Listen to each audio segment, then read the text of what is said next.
This exhibition brings together 10 cooks from Rotherham who cook in very different traditions, and I have asked them to cook dishes that they like, dishes that they share with their families, dishes that mean something to them at home, that are personal to them, for items of Rockingham china in the collection here at Clifton Park Museum. The cooks are cooking for china that they've chosen, and Rockingham is old china. It's china that was made in the late 18th and early 19th century up till about 1840, and it's pretty fancy china, and so it was made for middle-class families, upper middle-class families, and it was display china. So here in the exhibition you'll see that the cooks have been working to photograph the dishes that they've cooked for the china in their own kitchens.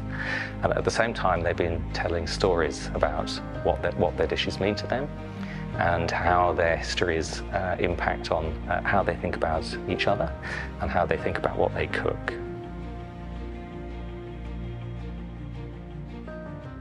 I do a lot of food photography as part of my work, so I'm quite used to kind of photographing food. This project has been very different to how I would normally work. Normally in food photography, the crockery, the plates, the cups, all those kind of things, we choose them for colour and texture, but they are props. So normally the food is the most important thing and everything else comes secondary to the food. And of course the food's been really important in this project as well, but we've also had to think really carefully about how the Rockingham is featured. It's been really interesting working with them in terms of them being a museum collection, because normally we wouldn't worry at all about getting food on the plates, about hot food touching anything. This project has been a real interesting experience for us. It's been quite challenging for the museum. We are used to inviting people into the museum to see exhibitions and come to events and do that sort of thing. What we're not used to is taking it out of the museum. We as a team were constantly problem solving and coming up with different creative solutions to how to manage that. And eventually we did come up with a solution, which was to place some museum grade plastic or Melanex onto the object to make sure that nothing food related was going to touch that object. And that was because food is inherently damaging to museum collections. But in the end of it, we are really pleased that we took that risk, because we had these amazing photographs, and we also have learned so much as a team. It means that in the future we are going to be braver and we can look outwards more, we can be taking collections out more and thinking really creatively about what our collections mean to the people of Rotherham. We've obviously set up in lots of different spaces because we've been visiting all the homes, or sometimes not just homes, so we've been in a church, we've been in a community centre, we've been in a cafe, but we've also been in lots of homes. And we've been photographing in people's homes.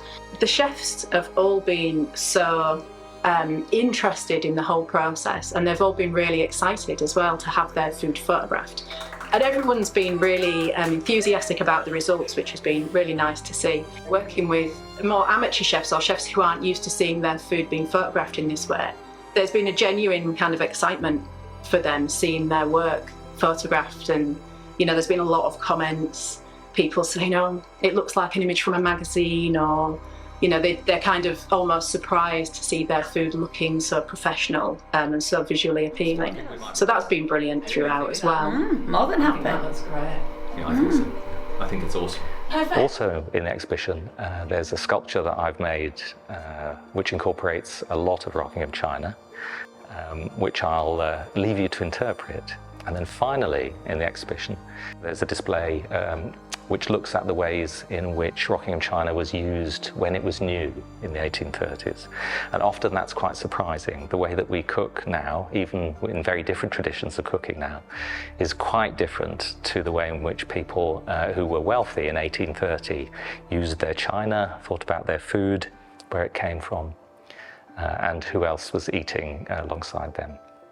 So the exhibition really is about the relationships between people, how ingredients and cooking bring people together and form ideas in people's minds, how people work together to form communities, and how these communities exist in the present, into the future, and have resonances from the past.